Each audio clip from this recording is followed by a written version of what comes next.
all have stories. Every single one of us. From the highest of the high to the lowest of the low, we all have stories. Exploring the world for the greatest stories of all time. Hello and welcome. You're listening to the Aron O'Dowd Show. The Aron O'Dowd Show. Our soul is the screen upon which we project our dreams. What's your story? Hello and welcome on the Aron O'Dowd Show. We have another amazing guest as always to share the soul lens. If you're watching on any of the platforms, make sure to like, subscribe, and comment because it helps get the show to the awesome people. Today's guest is Sandra Dee Robinson, from actress to speaker to charisma coach. Hello, welcome to the show, Sandra. How are you doing? Hey, I'm good, Aaron. Thanks. How are you? Fantastic. Tell us about when you discovered the camera, acting, and so on. Oh, gosh. My first career started when I was 11. I know there's people rolling their eyes going, oh my gosh, she's going back to the age of 11. But that's true. Actually, I went, I had a photographer that spotted me and with his encouragement went into the local, and fortunately, a good, reputable modeling agency. And so she started to put me in front of the camera doing little things. I think my first ad that I ever did was me with a Muppet on my hand for a local drugstore. I mean, yeah, it went back that far. But then I went into regional commercials and things. I grew up in Pittsburgh, so I didn't grow up with any connection to the industry whatsoever. But ever since I was a kid, I somehow thought that I would end up being an actress. And so I just sort of, it's that naivete mixed with extreme focus because I didn't know anything else. And it's a great lesson to look and realize that's really one way that you can make a quantum leap at any point in your life is to stay really focused. And I didn't have a plan B. So when I had the opportunity to meet a stage manager through that agent in Pittsburgh, I did. And he said, I think you got something, kid. Picture Joe Pesci. That's what my manager for all those years looked like. His name was Vincent. And so Vince said, can you get yourself up to New York? And so I did. I would take little tiny flights up for like pennies on the dollar compared to what we're paying now from Pittsburgh to New York. And I sleep on it's not what it sounds like, but I would sleep on his sofa in his office where nobody else was. And I would have to get up and tuck all my stuff behind the sofa before his clients came in for the day. And I'd be wandering around in between auditions. But that was actually the start of it. So that summer I had 5 screen tests and I booked my first job on a show called Another World. I kind of grew up on that show. So I did a lot of soap operas. That show, I played a character for all told 9 years, but I also did Another World, Sunset Beach, Bold and Beautiful, General Hospital, Days of Our Lives, The Bay. And then I did nighttime shows, guest starring on nighttime shows in between that. So I was very lucky that I was able to work in an industry where most of the people in the union do not. So I was very fortunate. That said, if people want to be an actor, I have to say that it is something that you need to have kind of a tough skin for.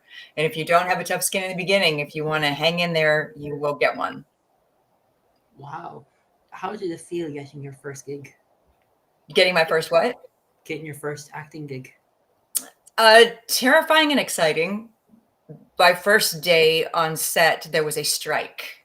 So much like we just had the actor strike and a writer strike not too long ago. They had a union strike, so the camera guys were not there. So just imagine you've got executives trying to run these. At the time, they were massive cameras, right? No matter what, even if they're small, there's an art to this. There's a skill to running and directing these things. And my first day was 23 hours long. My second day was 22 hours long.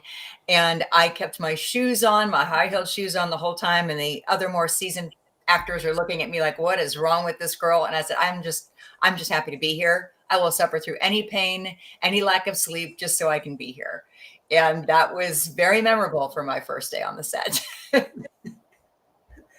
At the age of 13, you heard your mom say something to your father. Tell us about that. Yeah, you pulling that from our book, aren't you? 'Cause I don't share that story. I haven't shared that story anywhere except for, and I'll give it a little plug. There you go. The hardware or success book that both you and I were in. So my chapter, yes, it starts with that moment of, and it was not easy for me to write that, but it starts with the moment where I could hear my mother almost deliberately loud enough saying to my father, "Do you realize how much more money we have if it wasn't for her?" And a few other things. But that one particular thing stuck with me, that I was a burden. Children were a burden. My mother was a very interesting individual in that her brain was wired, literally wired differently than about 95% of people on the planet. And I was not going to have that warm, wonderful motherly experience that's on all the Mother's Day cards. So it was always challenging for me on Mother's Day to find a card, because I wanted to do the thing and send her the card and send her a gift for Mother's Day. And all the cards were so warm and wonderful. You're so supportive. I didn't have that. And I know I'm not the only person that didn't have that from a parent or even both, but my father was supportive the best that he could be. My mother, I still think, did the best that she could with what she had been given that she couldn't really feel emotion, she couldn't feel love, she didn't have a lot of the same human experience that we have. So, given that, I was always provided for. I always had food. I always had the things that I needed. So, overall, I was I consider myself kind of lucky. It wasn't until I went into some of the later work that I've done in my career where I was learning about trauma that I realized that everybody has trauma. It's either big T or little t.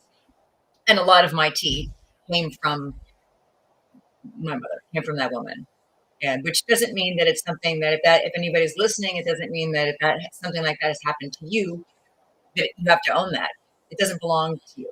The words don't belong to you. And I just think it's really important that people get that. It took me a while to realize that those words, that I wasn't worthy of being alive, that I wasn't worthy of being on the planet, I never should have been. All of those things that were said over me were not true at all. How did it impact you in your career? Oh, that's a whole book right there. I think the choice of career, interestingly enough, probably was fed by a desire to be validated and seen. And when I first was in school and went to my first play, I mean, to be in the first play, when you're in elementary school, everybody's in the play. There's no auditioning. Everybody is just something in the school play. So I think I was Mrs. Santa Claus. I remember this.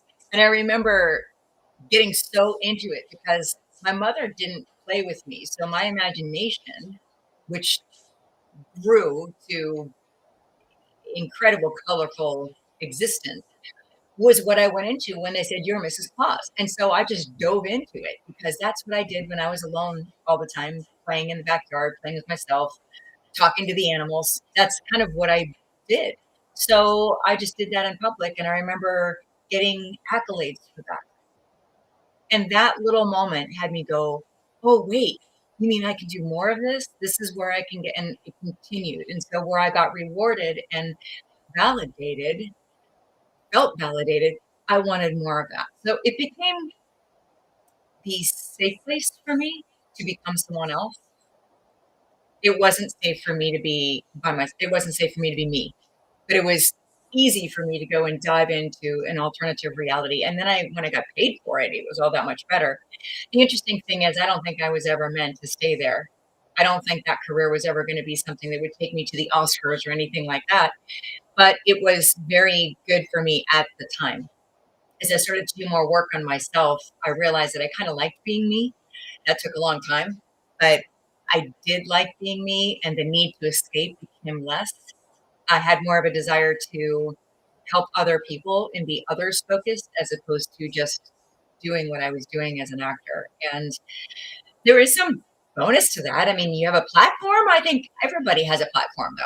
You don't necessarily have to be on a TV show or a podcast to have a platform. Everybody has a platform at some level that they can use to push forward things that are important to them. And so I had the opportunity to do that when I was an actor. I brought attention to some wildlife causes and animal sanctuaries that rescued animals of all different types and sizes and species. And that was really fun for me. So that's the kind of thing that I used my platform for. I could have done more had I stayed in it. But I think at some point I learned about coaching and helping other people and speaking and reaching more people with the message. And that's what pulled me more away from the acting. What is your mission here on this earth to do? To reveal God's great design. So even when I was a kid, I'd be coming in with bugs and flowers. And my neighbors, my dad say, "Isn't this amazing?" And I would look at this thing, whatever it was that came from nature. And I'm still doing the same thing. I'm doing it with my nature-based retreats. I'm showing the beauty that is God's design in people. So it's kind of what I've been programmed to do since I was a kid. And that's what I encourage people to do whenever I'm working with them. It's like, what is the thing that you have been doing since you were itty bitty? And that's been my thing. As the successful actress you were, was nature your safe place? Yes, it always was. In fact, my first job was in New York City, and I guess it was a great apartment, but you have to understand that I came from the country. So I would look out my bedroom window and just see rolling hills of farmland and greenery, and it was Western Pennsylvania, and it was expansive at the time. Now, where my childhood home was, it's kind of built up with a subdivision behind it. But at the time, it was just wide open spaces. And that's where I used to go and walk around. And that was my experience. And so when at 18, I moved to New York City, I got this supposedly great apartment. It was a railroad apartment, which meant you came in the front door. It seemed like it was about 12 feet wide through the whole thing. And it just went straight back to a window and a fire escape, which I called my balcony. I put a plant out there and I would hang out there because beneath my fire escape, there was a tree. I went from looking at the expansive fields behind my house to staring at the tree and watching the pigeons. And I managed to find that as my nature retreat whenever I would get home from work. I also wasn't too far away from Central Park. And I think Central Park saves the sanity of a lot of people that live in New York City. For me, it was a great time to be there. I'm glad that I lived in New York City, but I moved out of the city itself within about 6 or 7 months. It was not my rhythm. My body rhythm does not really match with the intensity of New York City. For some people are really comfortable in there. I am not. So I ended up moving out towards Brooklyn, which is where our actual studio was. So I moved to a little place that was on the water there in Brooklyn, and then kind of stayed out in that area for all the years that I was on that show. Why were you in New York? For Another World, for my first job. Wow, that kind of build you up as an actress in some way? I think trial by fire would be the way I could say that I got built up. I didn't know a dang thing when I got signed up for the show. In fact, I was so fresh off the truck from Pennsylvania that I showed up in New York City for my auditions wearing a white skirt with white granny boots, which there is a casting director that I'm still friends with who gave me my first audition and my first screen test. He still is casting director for General Hospital. And if I ever run into him, he will quite often say, "Do you remember that outfit that you used to wear?" Because nobody goes to New York City in a white skirt with white shoes. I mean, that was just insane. I looked so out of place. And that was it. That was as crazy as the idea was for me to be there wearing white. It was just as crazy that this girl from Pittsburgh that had never done anything but regional commercials is now on a national show in a lead role. And I'm sure that some of my co-stars were a little bit miffed by that as well, because I was working with people that were theater trained, Shakespeare trained, and I had read Shakespeare in middle school, but I never done anything like that. I wasn't a theater girl. I just kind of popped in because I had the right look at the time that I guess people were looking for, and I was really dedicated to making it work. So I learned my lines, and I stood in my place and I did things I was supposed to do. I did not come in with any great skill as an actress, though. Not at all. Not at all. And what made you so special as an actress? I don't know that I was special. I would say, because I look at my husband was a stuntman. He's just now retired, but he was a stuntman for over 35 years in the industry, working with some of the top directors, producers, and actors in the industry. And you can look at that piece of Hollywood and say, what made you so successful? And the thing that we have in common, and that the people that we have worked with that have been successful, the thing that we all have in common, whether they're actors, directors, producers, stunt people, I can say is that we try hard to get along well with others. We end up building a group of friends or associates in the industry that are supportive, that look out for you. And that's the one thing I say, if somebody wants to go and be an actor, make sure that you have support around you, because it can be brutal. It is brutal. I was talked about in third person more times than I can tell you when I went to an audition. I'd go in to see an agent and immediately they wouldn't address me. They'd talk about me in third person, about my physical attributes, good, bad, ugly, whatever, as if I was just a piece of meat standing there. And I have had clients that have been supermodels, and it's the same thing. So there's a lot of brutality in an industry that is based on how you look. So I think the most important thing that keeps people working consistently, there's talent that's required for sure. I didn't have a huge amount of that. I was never going to be an Academy Award winning actress. I just don't see that. It wasn't my goal anyway. My goal was just to be employed. And I managed that. I managed to have great people around me. I managed to have, as my husband has, been called back for the same directors, the same producers over and over and over again. Working with some of the same people indicates that they liked working with me. So that, I think, breeds success in any industry that you're in. It doesn't have to be acting or Hollywood. I think that if you are a person that tries well to build those healthy relationships, and I actually got 2 jobs because, this was actually said to me because I worked well with difficult people. Now, that was told to me after I said yes to the jobs.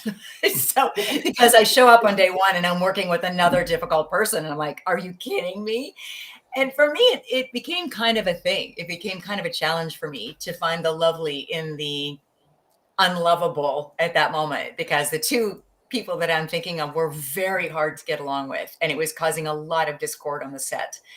And that's what happens when you have an organization, a company, a division of a company, and the head person is a little bit, whether it's going to be angry, self-centered, aggressive, whatever that person is, that's going to filter down through all of the energies of the people below. There's going to be a lack of emotional safety. I know that that's a really cool buzzword now. It didn't mean much. It wasn't even in existence when I was doing my soaps, but it was still what people were looking for. You want to feel safe at work. You want to feel like somebody's got your back, that you're not constantly looking over your shoulder.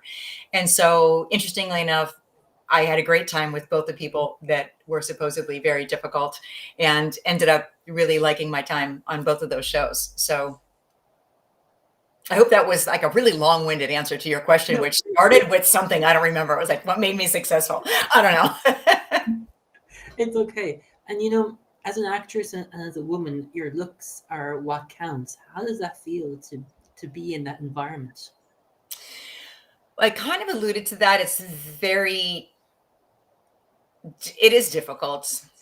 I can't really sugarcoat that. To be talked about in third person, and to sit so often I would sit in a makeup room with these absolutely stunning women and men as they're getting their makeup done, and they're pinching their nose and they're pulling their face back, imagining what kind of surgery would help them look better. And they're already stunning and gorgeous. So there's definitely a sense of, I don't even know what to say. Sometimes it goes into desperation to try to keep youthful, to keep wrinkle-free, to keep attractive. And what does attractive really mean? Every audition that you go to, they'll be looking for something else. It can be, oh, she's too tall. Oh, she's too short. Nothing I can do about that. Usually I was too tall. I'm 5'7", and a lot of times I would be too tall because the actors were smaller than I was.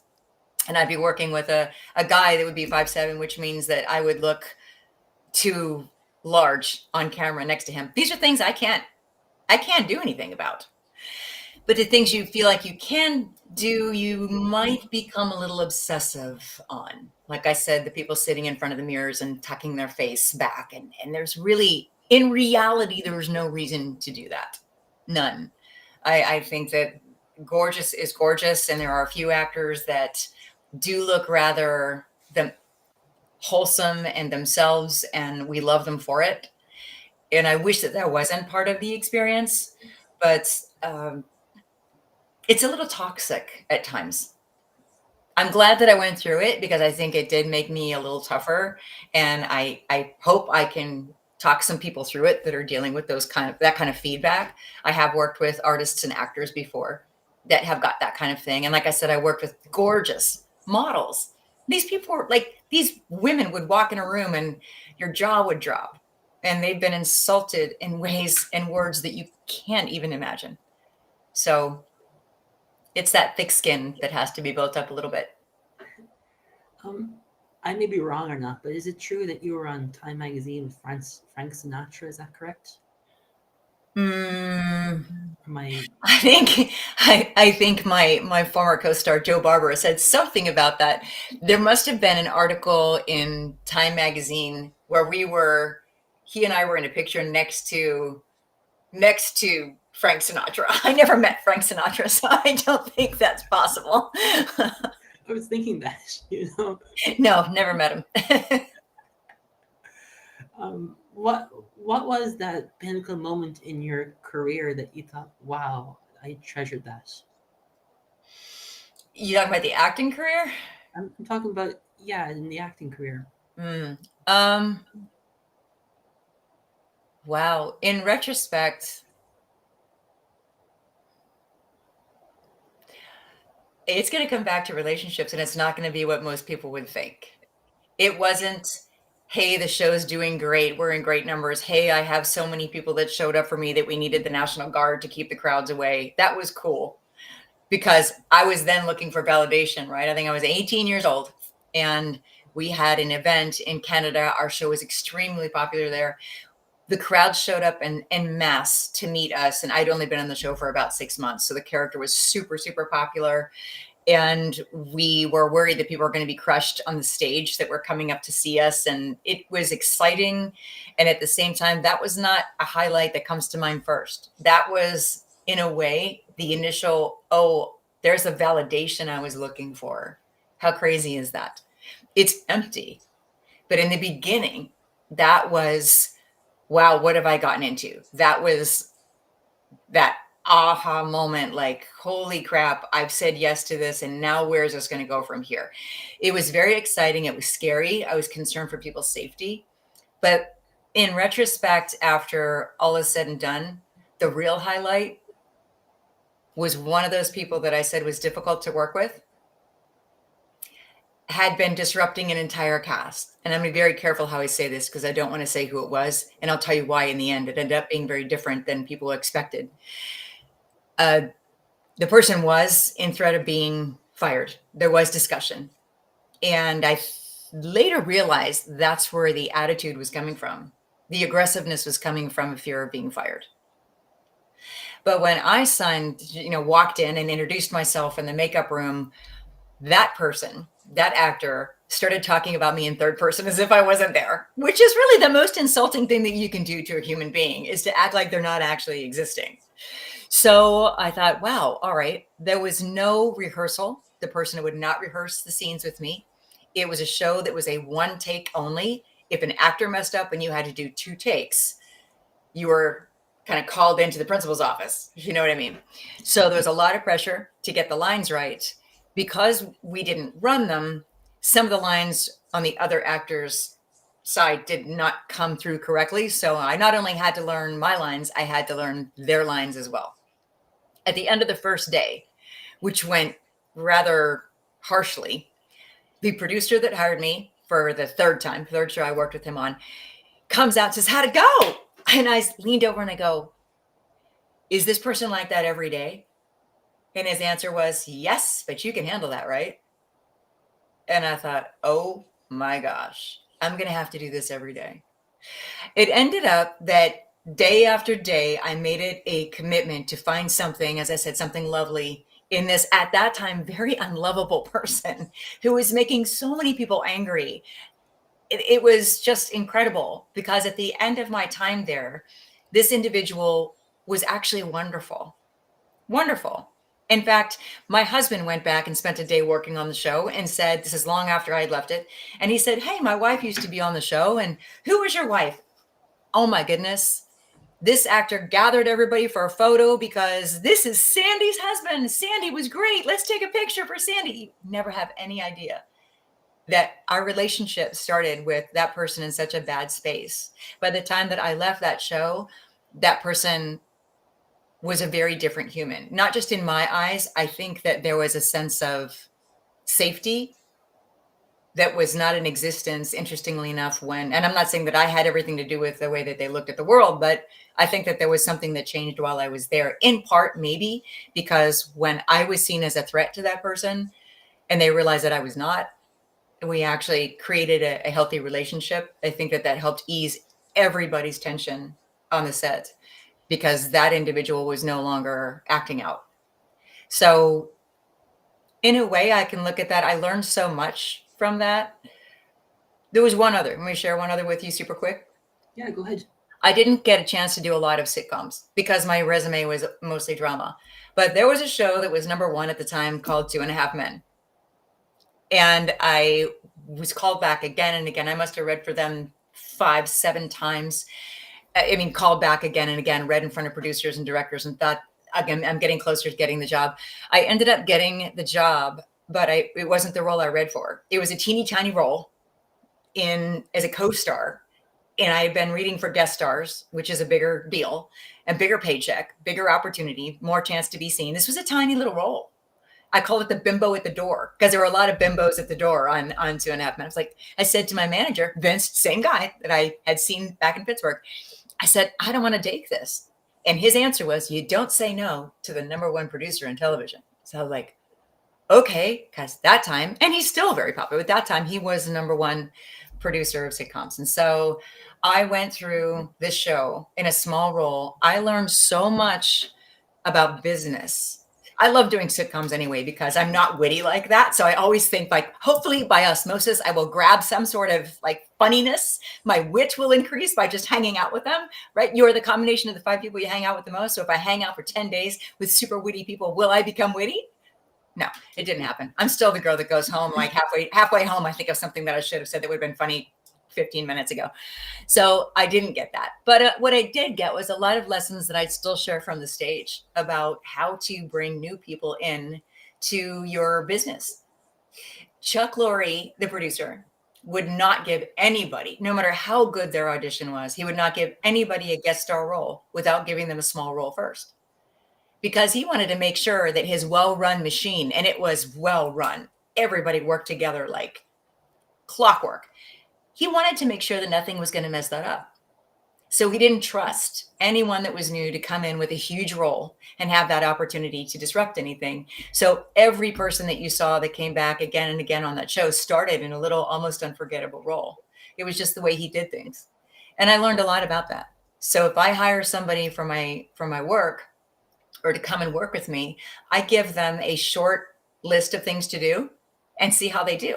I give them a 30-day trial period to see how they do. I wouldn't just bring somebody in and load them up with a bunch of responsibility without actually seeing if they're going to be able to move with what is currently moving well. Wow, that's an amazing lesson to learn, an amazing process. Yeah, in such a funny way too, right? It is. Were you searching to be seen, heard, and validated through your career? Say that again. I just couldn't hear you real well. No worries. Were you searching to be seen, heard, understood, and validated throughout your career? Yes, I think that's why I chose that career in the first place. Yes. And when it got to the point where I didn't need the exterior validation so much, or let's say I didn't need it from the people that were in that industry, then I was ready to move on to something else. I think I was starting to become a little more discerning. I think my need for validation, I think actually all people want to be seen, heard, and validated. And if they say they don't, then they're lying, because that's just a piece of human nature. That's part of our human journey, is that if we feel like we are meaningless, we will die. So to feel like you have some meaning, you have to be able to be seen, heard, validated in a way. Wow. And when was that moment you realized time's up and I need to do something else? I don't know if there was actually a moment.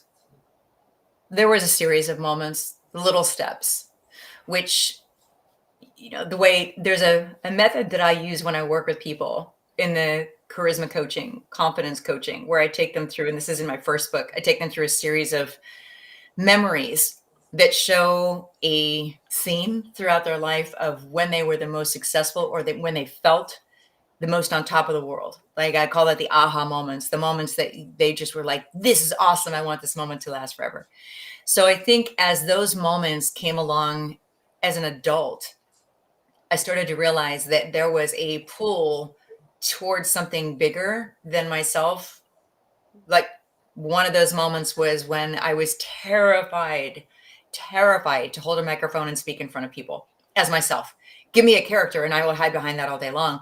But to give me a microphone and say, just be yourself, I would shake, fall to pieces, lose my voice, run away, all of the above if I could.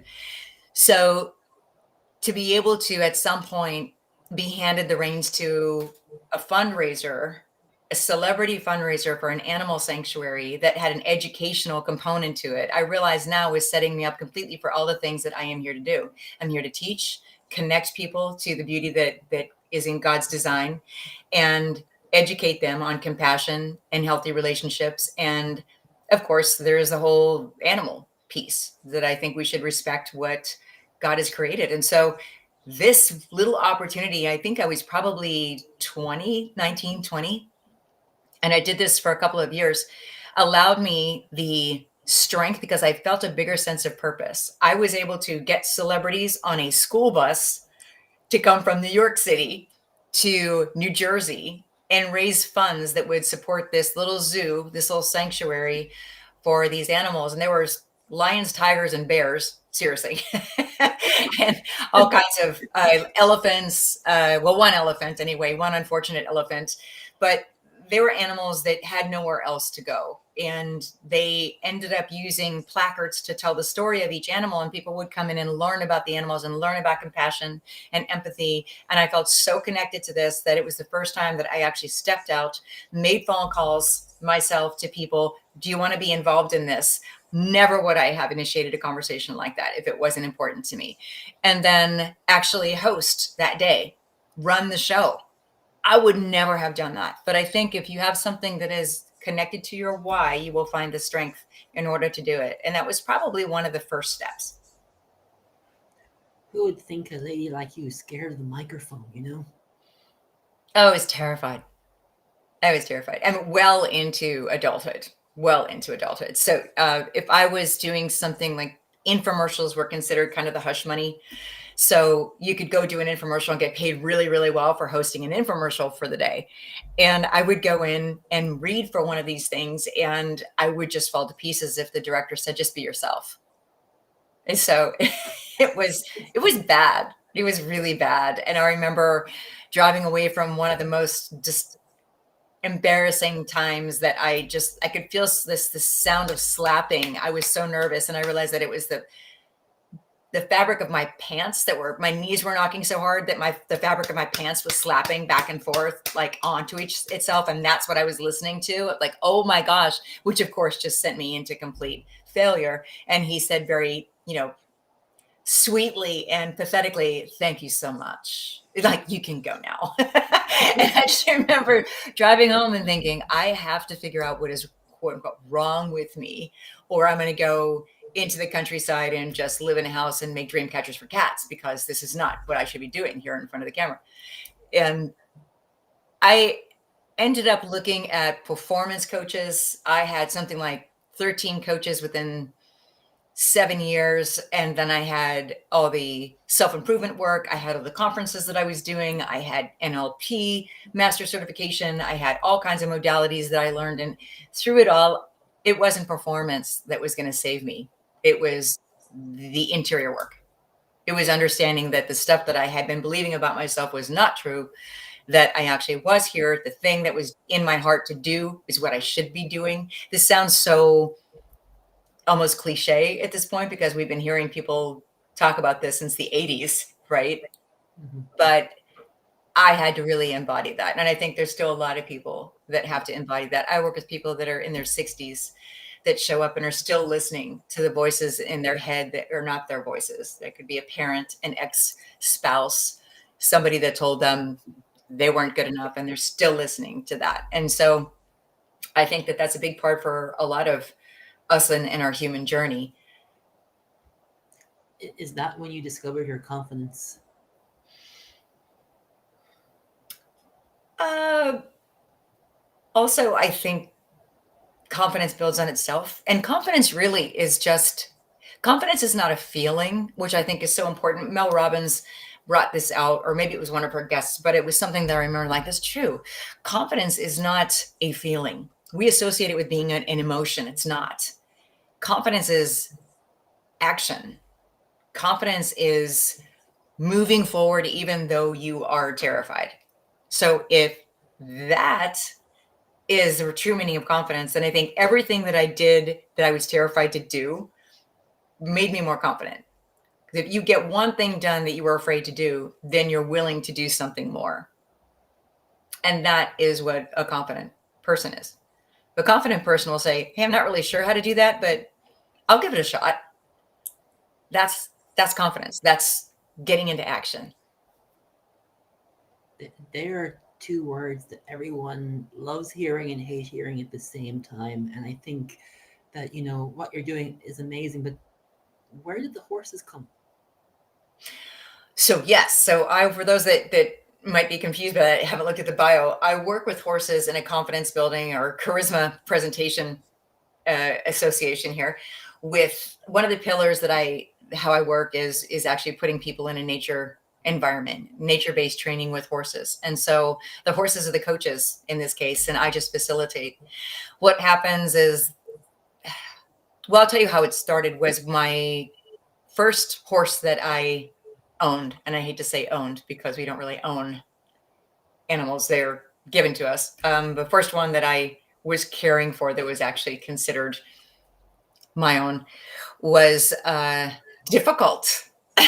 And since I had this reputation for difficult people, I guess I manifested a difficult horse. She was difficult in some ways and absolutely wonderful in others. If she connected with you and you understood her, she would do anything for you. She would go anywhere, do anything. She was just magnificent, wonderfully trained. My trainer had her and had tried to use her for lessons, and she was a handful because she had two speeds, basically walk and I was going to say something blank to the wall. Just like you got to do it. Nothing in between. And try as you might, the more I would pull back on the reins is what I was told to do. Pull back on the reins and stop her. She would just bite down on that bit and go even faster. And so it was terrifying. It was horrible. I didn't feel a connection with her. And eventually I learned what a healthy relationship is through her. She was the best life coach I ever had. And learning so much from that horse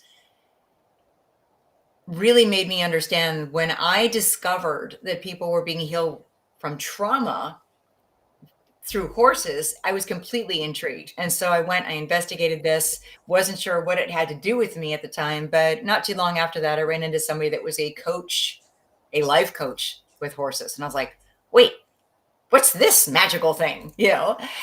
And after a period of time, I watched her work with some of the folks in my community, realized that it was very beneficial. They loved it.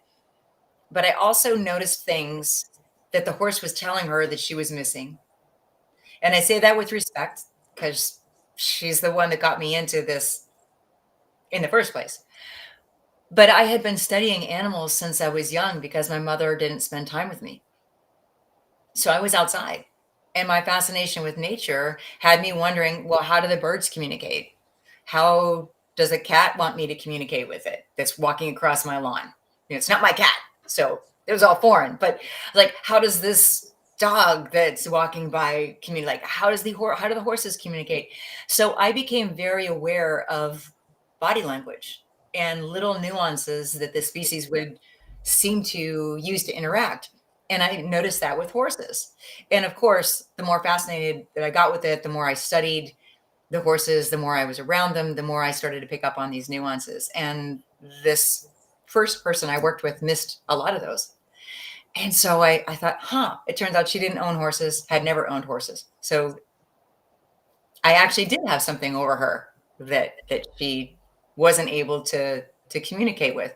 And so I did go for the training, and I went through several different modalities because not all of them I thought were integrous. And so I found one that I thought really worked. It was based in science and just fascinating. And I started clumsily doing workshops and things with horses and people and just putting them together. And now I have wonderful co-facilitators. I have places all over the United States that I can use, and possibly even Ireland as well in the future. So we will have more of these going on for sure. That is really my heart work. I love to see what the horses and what nature can bring about in people, because I think it returns us to our most beautiful part of being human, which is to be present, compassionate, empathetic, and give ourselves and other people some grace to just be. Is that what inspires you to do what you do? Yes. Wow. It just shows you the horse speaks. The horse speaks, and we sometimes don't know, you know? Yes. Yes, it's true. They have an amazing way of looking at the world that is in most ways very different from how we do. Their concern about being with you is, am I safe?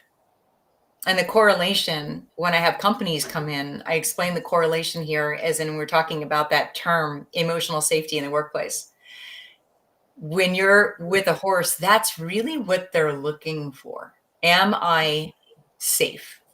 So if you are standing there pretending to be confident, to use that word, pretending to be in control, and yet inside you're terrified of this horse, you don't want to be there, you're self-conscious, you feel awful, but on the outside you're like, yeah, I'm good. And we've all postured like that at times. But you do that in front of a horse that's trying to figure out if they're safe with you, they're not going to want anything to do with you because you're not congruent. The way you're acting and your energy that you are actually giving off is not in alignment. It's not that they can hear your words, they don't speak your language, but that discord means that you are unsafe. So until you come into the present moment, which is where they live, and which is so hard for us as modern humans to be in, we just want to do, we want to go, we want to be constant in movement. And to be able to sit and do nothing is what we think is nothing, is sometimes the hardest thing on the planet to do. This, I'm telling you this from a girl that used to come rushing into yoga, okay? Screeching into yoga, slapping the mat down on the floor, and then assuming position and trying to breathe into peace. It doesn't work that way. It's a learned skill at this point to be able to be present and find peace. And on occasion, I've had people go through a workshop or a retreat with me and actually feel angry when I said, go sit by yourself for a moment. She's like, I can't stand it, is what one woman said to me. And I said, okay, your goal today is to find the peace in what you're feeling right now. Keep digging. Because as much as you get frustrated sitting still, that's how much you have to dig out to find out who you actually are at the core of all that. And it's usually a beautiful thing when they're able to sit, and anybody is able to sit quietly. Oh yeah, it's a skill that we learn and can improve on. And with the horses you had, did they teach you to find peace? Did they teach me to find peace? They might have tried, but I didn't get it in a group setting. I really didn't. I got a lot of other things from group training, but I didn't get it so much in a big group training. I got it more from my personal studies, even books as common as Joe Dispenza's book, who talks about meditation, and books from Jay Shetty and monks and many different books that I have read on prayer, people that were able to find that peace. And I went, okay, if they can do it, and if there's actual, the Joe Dispenza approach was interesting for me because there was actually kind of a science approach to it. It's like, oh, so if I sit for this long and I use my brain this way, I can actually find that space where my body feels like it's just calm and at peace and I'm not even part of it. That it was a really cool thing for me. So I think it's an individual process. Some people might do better with a group. I find for me, it was much more personal. It took much more willpower and dedication for me to make the time to sit and do nothing. And I have written articles on this ad nauseum, I feel like, because it's probably the hardest thing for me was to learn to sit quietly. So I have studied people like Winston Churchill. It was considered one of the most productive human beings on the planet at the time. And they said, how do you get so much done? And if you look up all the different things that Winston Churchill did, not just his reputation as a leader, but the creative side of him, the articles he wrote, the art that he created, we don't even understand. He had like, how many humans were named Winston Churchill that he actually got all this stuff done? It's just amazing. And he said every day he would take time to essentially sit on his porch and do nothing, which seems totally counterproductive to what he was able to accomplish. But there are several people, even modern day, that talk about that say that they will sit for whether it's 20 minutes, an hour. On occasion, one of the people I wrote about was, I think, 3 hours a day. It would sit and do nothing. Sit on the front porch and do nothing. It's just amazing to me.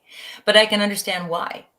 So we get into that rat's race in our mind where we just go from thing to thing to thing, and we get this addiction to being busy, when being busy isn't necessarily being productive. Sandra, what is your unique superpower? Ooh, that's a big question. Yeah. you gotta warn me about those kind of questions. My unique superpower.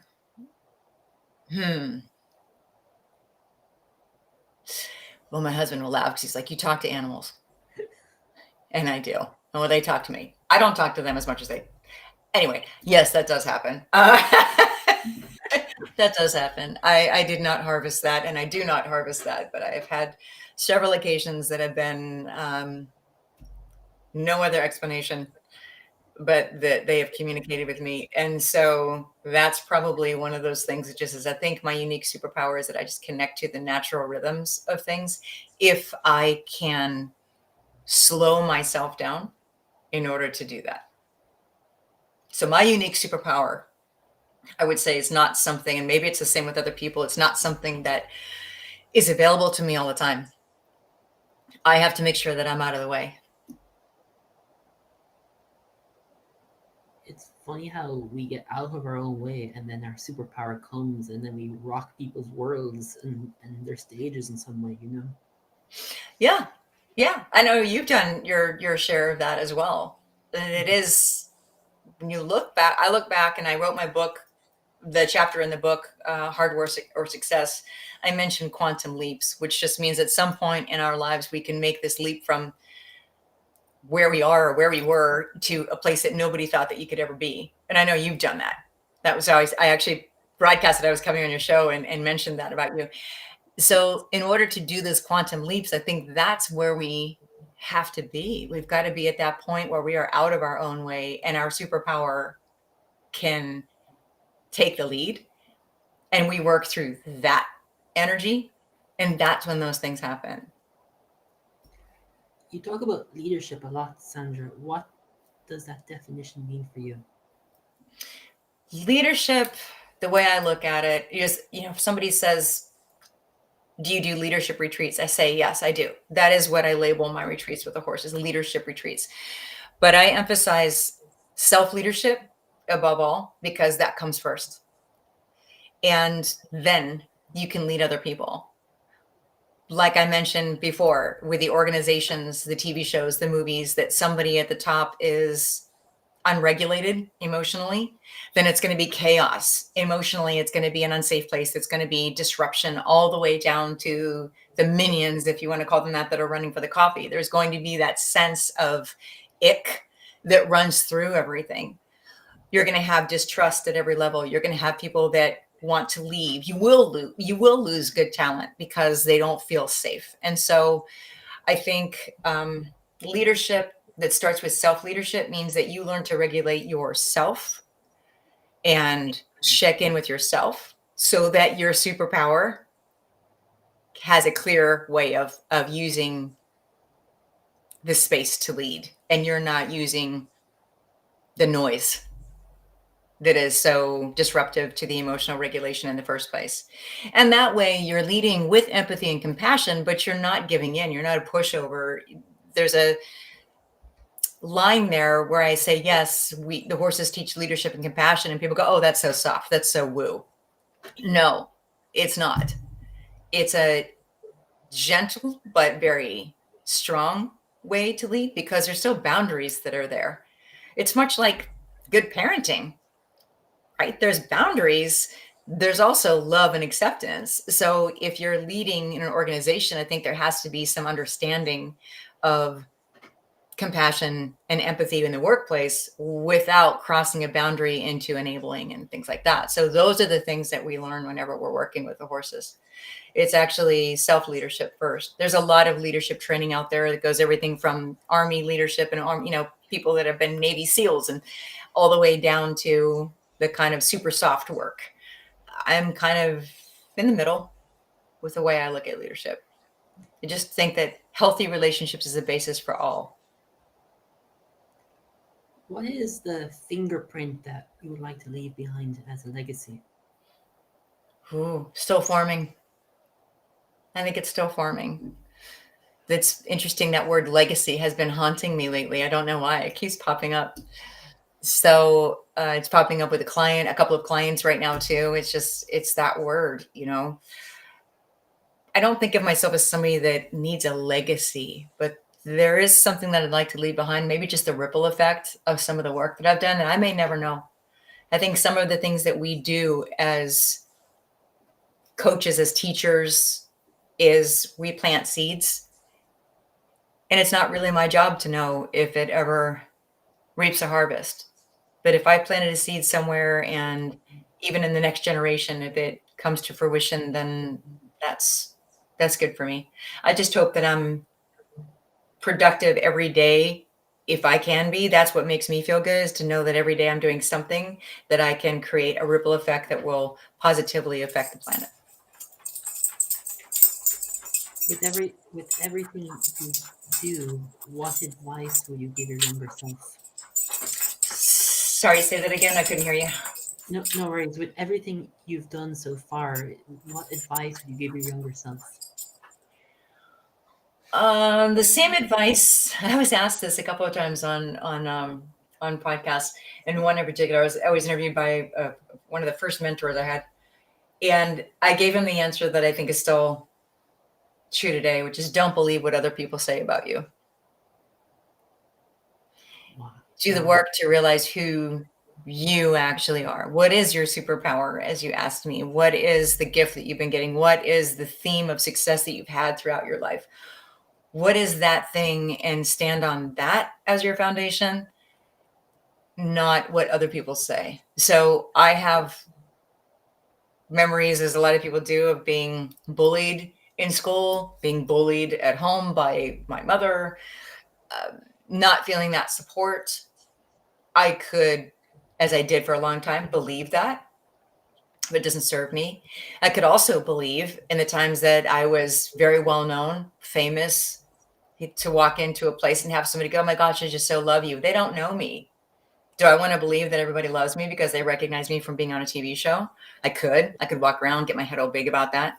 And we know celebrities that get twisted with that kind of adoration, but that's not, and the same with business. If you have somebody that's very big in business, they can get fed that same, and even addicted to that same feeling of adoration. And that's not who they are. You're not who you are, where you live. Let's put it like this. When I was in California, people would shake your hand and they would ask three things. What do you do? Where do you live? What do you drive? And all of that was to figure out how important are you going to be to my climb to success. So those three things mean nothing to me. They really don't mean anything. And creating a legacy, where you live, what you do, what you drive, has no real meaning. how you help others, how you serve others has all the meaning for me. That's how I look at it anyway. Wow. Success is a big word we use. What does it mean for you? See my answer to the above question. That's a simple answer. And if someone asked you for advice, what would it be? I come back to the same thing. You know, don't believe what other people say about you, whether it's good or whether it's bad. You can take it, say, okay, they said that came out of their mouth. It has no meaning. If it means that you lift yourself up from that, even if it was hurtful, lift yourself up from that moment of that conversation to like the 30,000 foot view and look at your life and who that person actually is within it. Does this conversation even matter? Chances are no. Doesn't matter. That person may not be with you for any more than an hour or maybe a couple of years out of your entire life. What they say to you doesn't actually matter. It's what you do with what they said to you. You can either own it or you can build on it. I'm not saying that if somebody says something to you that is true, if they say, oh, I don't know what I could come up with, that was very self-centered, or you're always late. Okay, there's something that I used to be. I used to be late all the time. And it wasn't intentionally hurtful. It was just because I get caught up in my stuff. And it wasn't until somebody let me know that it was hurtful that I went, oh gosh, well, that's not cool. So I took that feedback and I changed the way I was being. So I'm not saying that you shouldn't listen to what people say to you, but what they say about you as far as your value goes isn't something that you should build your own self-worth on. I know you and I play in different networks and different communities, but if the audience wants to find more, where can they go? Oh, that's easy. SandraDeeRobinson.com. And that's spelled out DEE, like I think you have it on the screen here. So Sandra Dee, like from Greece, like from the play and the movie Greece. And you can also find me on social media. So I'm on Instagram and Facebook, on the Facebook. I'm on the Facebook. And as Coach Sandra Dee, my personal page is on there as well, but that's mostly just dog postings and things like that. So if you want to connect with me on Facebook, look for Coach Sandra Dee. And then, of course, YouTube, which this should be live streaming on as well. So, yeah. What's the D for? That actually was my birth name. So on my birth certificate is Sandra Dee Ann Ferguson is my actual name on my birth certificate. So Dee Ann, yeah. And then when I was in elementary school, I kept changing my name. I guess there was a piece of me that did want to be seen, so I kept changing how I spelled Sandy. It was Sandy, and then it was Sandie, and then it was Sandi, and then it was Sandra. Sandra Dee actually became what I was using to speak because people remembered it. They wouldn't remember my last name, but they'd remember Sandra Dee. And they'd sing the song from Greece, right? Look at me, I'm Sandra Dee, lousy with virginity. No, really, I hadn't heard that before. But they would sing that. And so I'm like, hey, people remember it. There's a song that goes with it. And now my husband, there's another song called Mrs. Robinson, right? Here's to you, Mrs. Robinson. So that's my husband's ringtone for me. So I have 2 songs. Wow. Sandra Dee, it's been a blast, and thank you so much for coming onto the show and sharing your soul lens. It's been a blast. Yeah, thank you so much, Aron. Great show. Congratulations on your show. Keep it going. Will do. Thank you. If you want to catch out Sandra Dee, she's shared all her social networks, and make sure you like, subscribe, and comment, and let's stay tuned for another incredible conversation to share the souls of the world. Thank you for listening to the Aron O'Dowd Show, where the world's best stories are told. If you like, please post a review or subscribe to the show. To find out more, contact us at aronodowd.com. That's ARONODOWD.com. We're always ready to share another magnificent tale from the world's best storytellers. So stay tuned and rock on.